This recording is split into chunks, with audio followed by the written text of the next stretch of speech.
সাদা কাপড়ের রঙের ছোঁয়ায় যখন কোনো লোকশিল্প প্রাণ পায় তখন সেটার সৌন্দর্যই আলাদা।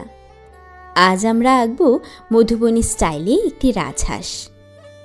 একবার এক নিঃসঙ্গ রাজহাঁস এক নীল সরোবরে ভেসে বেড়াচ্ছিল। তার সঙ্গী ছিল কেবল জলের নিচে টকটকে লাল পদ্ম আর তীরের এক শান্ত গাছ। মধুবনী শিল্পের জাদুকরী রেখায় আমি সেই মুহূর্তটাকেই ধরে রাখার চেষ্টা করছি। এখানে প্রতিটি রেখা এক একটা গল্প বলে। মধুবনী বা মিথিলা আর্টের মূল বৈশিষ্ট্য হলো এই সূক্ষ্ম জ্যামিতিক নকশা। লক্ষ্য করলে দেখবেন হাঁসের শরীরে ছোট ছোট ডট আর প্যাটার্ন কিভাবে পুরো ছবিটাকে ডিটেল করে তুলেছে।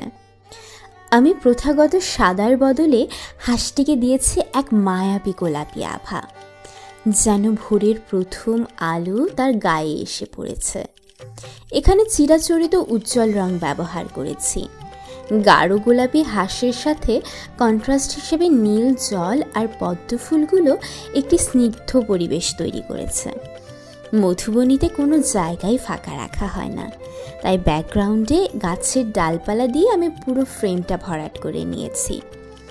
জলের নীল আর গাছের সবুজ মিলেমিশে একাকার হয়ে যখন পুরো ছবিটা ফুটে উঠল, মনে হলো যেন সেই নিঃসঙ্গ রাজহাঁসটি তার আপন ভুবন খুঁজে পেয়েছে। শিল্পের কোনো ভাষা হয় না, শুধু অনুভবে বেঁচে থাকে। ব্যাস, তৈরি হয়ে গেল আমাদের সুন্দর মধুবনী আর্ট।